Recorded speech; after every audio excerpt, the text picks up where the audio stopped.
I sat in my car the other day, just idling in front of a house I used to think was attainable. It's a standard 3-bedroom place, nothing fancy, maybe a bit of a drafty window in the front, and a yard that looks more like a patch of tired dirt than a lawn. 10 years ago, a house like this was the starting line. Today, it feels like the finish line of a race I wasn't invited to run. I looked at the Zillow listing on my phone, $420,000, and then I looked at the median income for this neighborhood. The math didn't just feel wrong, it felt like a personal insult. We've been told for years that if you work hard, save your pennies, and keep your credit clean, the door will open. But right now, it feels like the door hasn't just been locked, it's been boarded up, and the people inside have lost the key. There's this weird, quiet tension in the air lately. You feel it when you're out at dinner with friends and someone mentions they're looking for a place, and the whole table just goes silent for a second. It's a mix of pity and anxiety. We are living through what experts call the lowest transaction volume since 1995. Think about that for a second. We have 100 million more people in this country than we did 30 years ago, and yet fewer homes are changing hands today than when Braveheart was in theaters. In any normal world, when nobody is buying, prices should be cratering. That's the 8th grade economics we all learned, right? Supply and demand. If the buyers vanish, the sellers have to drop their prices. But instead, prices are sitting right near all-time highs, staring us down. Today, I want to talk about why that crash everyone is waiting for, the one that's supposed to reset the world, might never actually show up, and what that means for those of us who are tired of feeling like we're failing at adulthood just because we can't afford a mortgage. I remember talking to a friend of mine. Let's call her Maya. Maya is the poster child for doing everything right. She's 31, works in healthcare administration, and brings home about $74,000 a year. She doesn't have a mountain of credit card debt. She hasn't bought a new car in 6 years. She's been living with a roommate way longer than she wanted to, just so she could squirrel away $31,000 for a down payment. She's responsible, she's disciplined, and yet, when she sits down with a mortgage calculator, the screen basically laughs at her. The median home in her city is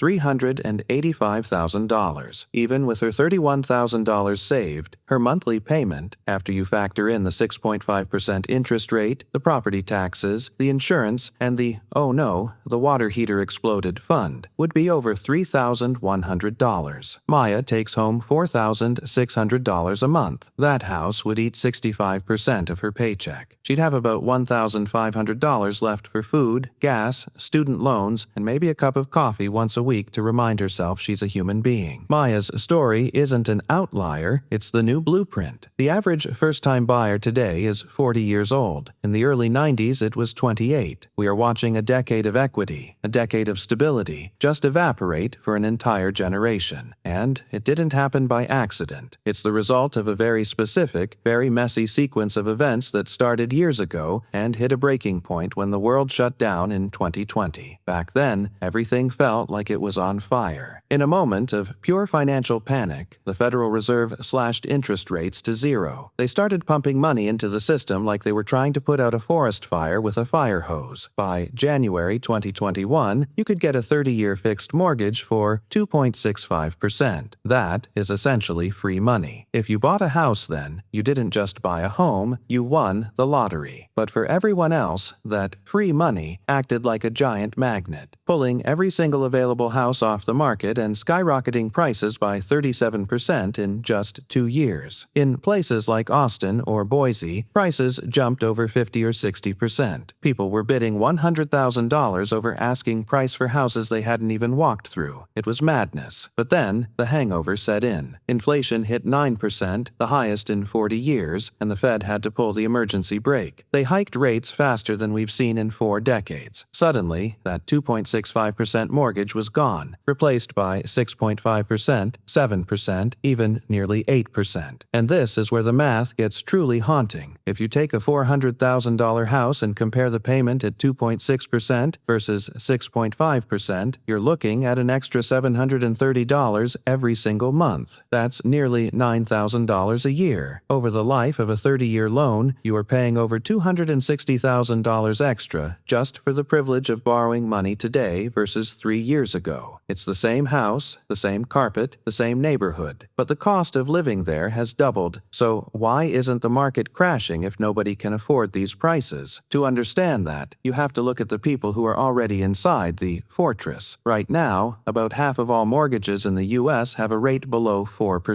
1 out of every 5 homeowners is sitting on a rate below 3%. These people aren't just homeowners. They are holders of a financial instrument that literally doesn't exist anymore. The bank will not give you that rate again. If they sell their house today, they aren't just moving to a new neighborhood. They are voluntarily surrendering the cheapest money they will likely ever see in their lifetime. Imagine you're living in a 3-bedroom house with a $1,300 payment. Your family is growing, you need an extra office, and you want to move to a slightly bigger place across town. But you look at the math and realize that for a similar-sized house, your payment would jump to $2,300. You'd be paying $1,000 more a month just to have a different zip code. Researchers call this the lock-in effect, but it feels more like golden handcuffs. People are staying in houses that are too small, in neighborhoods they don't like, simply because a spreadsheet tells them they can't afford to leave. This is why supply has vanished. The rational homeowner is staying put, which means the inventory, the actual houses for sale, is still nearly 20% below what it was before the pandemic. The market isn't just slow, it's frozen solid. It's like a door that won't budge, no matter how hard you push. This is the part that really stings for people like Maya. She's looking at Zillow for the 16th time this week, saving houses she knows she can't afford just to have a place to put that feeling of maybe one day. She's going to housewarming parties for her friends, genuinely trying to be happy for them, while her brain is involuntarily calculating their monthly payment and wondering if they had help from their parents, or if they just got lucky with timing. It's a heavy weight to carry. The feeling that you're doing everything right, but the goalposts keep moving 20 yards further back every time you get close. And then there's the ghost of 2008. Everyone keeps asking, is this the bubble? Is it finally going to pop? But the hard truth is that 2024 looks nothing like 2008. Back then, the system was built on sand. Banks were giving loans to people who couldn't pay them back using credit scores that were basically made up. When the wind blew, the whole thing collapsed. Today, the situation is almost the exact opposite. The people who have mortgages are actually incredibly qualified. The average credit score for a new mortgage is 758, and more importantly, people are sitting on a mountain of equity. $35 trillion of it. In 2009, 1 in 4 homeowners was underwater, meaning they owed more than the house was worth. Today, that number is just 2%. People aren't going into foreclosure because they have too much value in their homes to just walk away. They'll sell before they let the bank take it. This market isn't fragile. It's just incredibly, stubbornly expensive. So, if there's no crash coming, where does that leave us? It feels like we're waiting for a release valve that might never be turned. Some people think if rates drop, everything will be fine. But here's the scary part. If mortgage rates suddenly drop to 5% tomorrow, every single person who has been sitting on the sidelines for the last 2 years would rush the field at the same time. You'd have massive demand hitting that same tiny frozen supply. What happens then? Prices spike again. The very thing we hope will save us might actually make the house even more expensive. It's easy to feel like you're failing when you look at these numbers, but I want you to hear this clearly.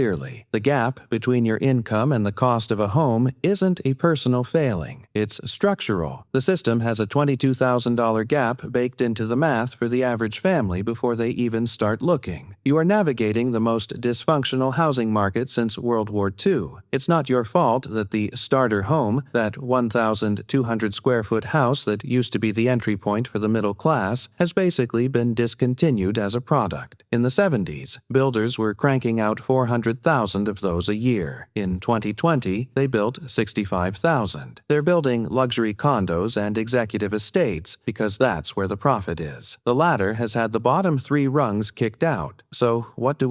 do? Do we just give up? 1 in 6 aspiring buyers has already said yes to that question. They've decided homeownership is a myth, but I don't think that's the only way. The real shift has to be in how we value our own progress. We have to stop letting a real estate market define whether or not we are successful adults. If the math doesn't work for you right now, if a mortgage would eat 50% of your income, then the math doesn't work. Period. Don't let a real estate agent or a "now is a great time to buy" headline talk you into a financial prison. There is no shame in renting and investing that difference into an index fund where nobody gets a commission off your hard-earned money. The housing market is a slow-moving beast. It took 15 years of underbuilding and a global pandemic to get us here. It's going to take years, maybe a decade, of boring, sideways movement for incomes to finally catch up to these prices. We are in a grinding adjustment period. If you're looking to buy, maybe look at new construction. Builders are actually offering rate buy-downs because they have to move their inventory. But whatever you do, run your own numbers. Don't participate in the collective insanity just because you feel like you're supposed to own a home by a certain age. I think about Maya a lot. I think about the fact that she's 31 and feels like she's behind, but she's not behind. She's standing on a platform waiting for a train that is currently stuck in the station. It's okay to be frustrated. It's okay to look at a $400,000 fixer-upper and think the world has gone crazy, because it has. Understanding the why behind this freeze, knowing that it's about the lock-in effect, the underbuilding, and the equity fortress, doesn't make the houses any cheaper, but it does take the weight off your shoulders. It reminds you that you aren't the problem. The math is, if this perspective helped you breathe a little easier today, or if you've been feeling that same Zillow fatigue, I'd love to hear your story in the comments. We're all trying to figure out this new normal together, and if you want to keep running the real numbers with me, maybe consider sticking around. In the end, a home is just a place to live. It's not your identity, and it's certainly not worth sacrificing your sanity or your future over a bad deal. If you can, try to focus on 1 or 2 small things you can control right now. Maybe that's refining your investment strategy or just giving yourself permission to stop looking at listings for a week. The market will do what it does, but you don't have to let it dictate your happiness. Take a breath. You're doing better than the numbers suggest. We'll talk soon.